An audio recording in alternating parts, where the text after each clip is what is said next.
deseado de todas las gentes. El deseado de todas las gentes, capítulo 22, encarcelamiento y muerte de Juan.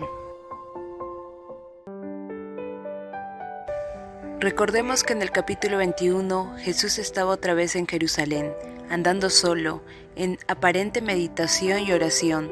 Llegó al estanque, vio a los pobres dolientes esperando lo que suponían ser su única oportunidad de sanar.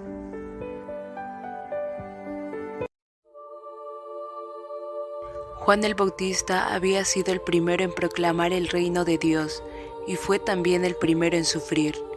Desde el aire libre del desierto y las vastas muchedumbres que habían estado suspensas de sus palabras, pasó a quedar encerrado entre las murallas de una mazmorra, encarcelado en la fortaleza de Herodes Antipas, en el territorio que estaba al este del Jordán, que se hallaba bajo el dominio de Antipas.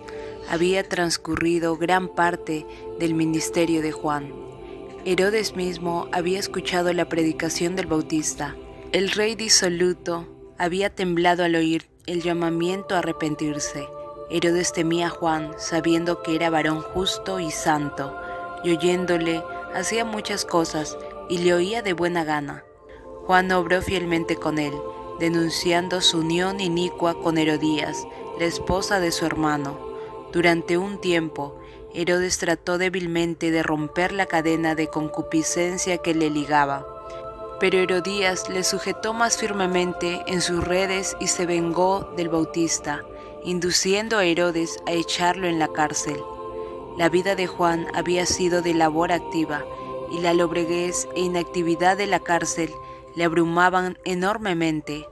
Mientras pasaba semana tras semana sin traer cambio alguno, el abatimiento y la duda fueron apoderándose de él. Sus discípulos no le abandonaron.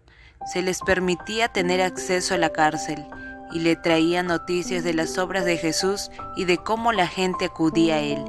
Pero preguntaban por qué, si ese nuevo maestro era el Mesías, no hacía algo para conseguir la liberación de Juan.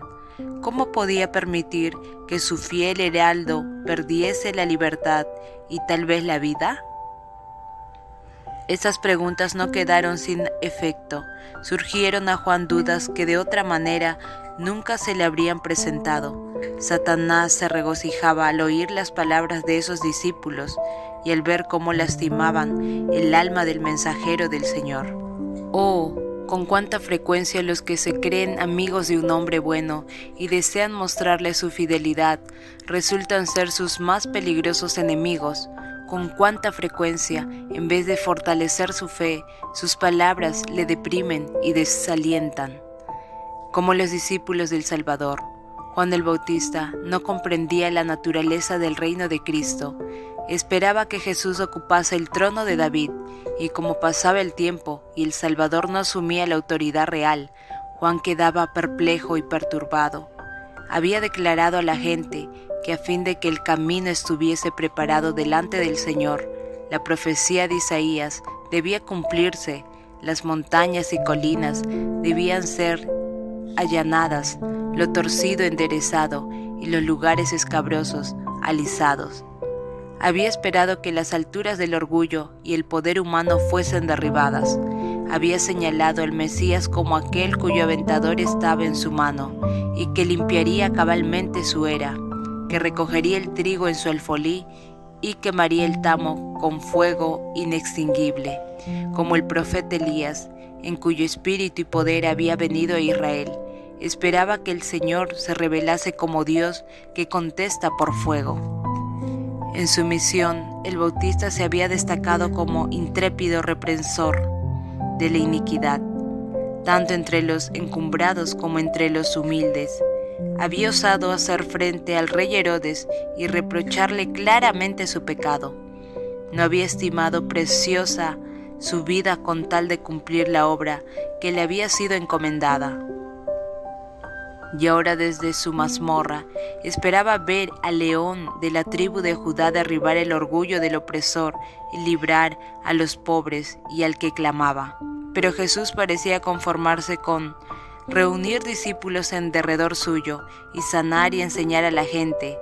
Comía en la mesa de los publicanos, mientras que cada día el yugo romano pesaba siempre más sobre Israel. El rey Herodes y su vil amante realizaban su voluntad, y los clamores de los pobres y dolientes ascendían al cielo. Todo esto le parecía un misterio insondable al profeta del desierto. Había horas en que los susurros de los demonios atormentaban su espíritu y la sombra de un miedo terrible se apoderaba de él. ¿Podría ser que el tan esperado libertador no hubiese aparecido todavía? ¿Qué significaba entonces el mensaje que él había sido impulsado a dar? Juan había quedado acerbamente chasqueado del resultado de su misión. Había esperado que el mensaje de Dios tuviese el mismo efecto que cuando la ley fue leída en los días de Josías y Esdras, que seguiría una profunda obra de arrepentimiento y regreso al Señor. Había sacrificado toda su vida al éxito de su misión. ¿Habría sido en vano?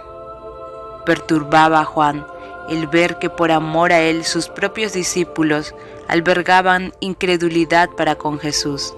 ¿Habría sido vana su obra para ellos? ¿Habría sido el infiel en su misión y habría de ser separado de ella? Si el libertador prometido había aparecido y Juan había sido hallado fiel a su misión, ¿no derribaría Jesús el poder del opresor dejando en libertad a su heraldo? Pero el Bautista no renunció a su fe en Cristo. El recuerdo de la voz del cielo y de la paloma que había descendido sobre él, la inmaculada pureza de Jesús, el poder del Espíritu Santo que había descansado sobre Juan cuando estuvo en la presencia del Salvador, y el testimonio de las Escrituras proféticas, todo atestiguaba que Jesús de Nazaret era el prometido. Juan no quería discutir sus dudas y ansiedades con sus compañeros. Resolvió mandar un mensaje de averiguación a Jesús. Lo confió a 2 de sus discípulos, esperando que una entrevista con el Salvador confirmaría su fe e impartiría seguridad a sus hermanos. Anhelaba alguna palabra de Cristo pronunciada directamente para él.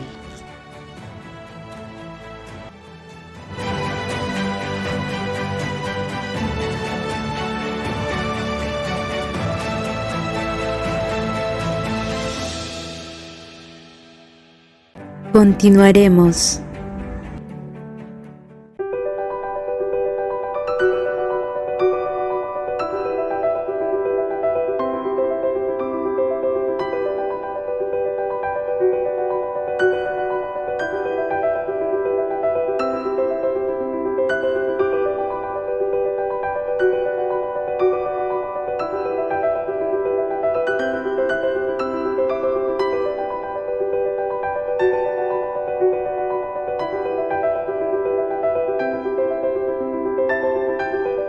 El deseado de todas las gentes.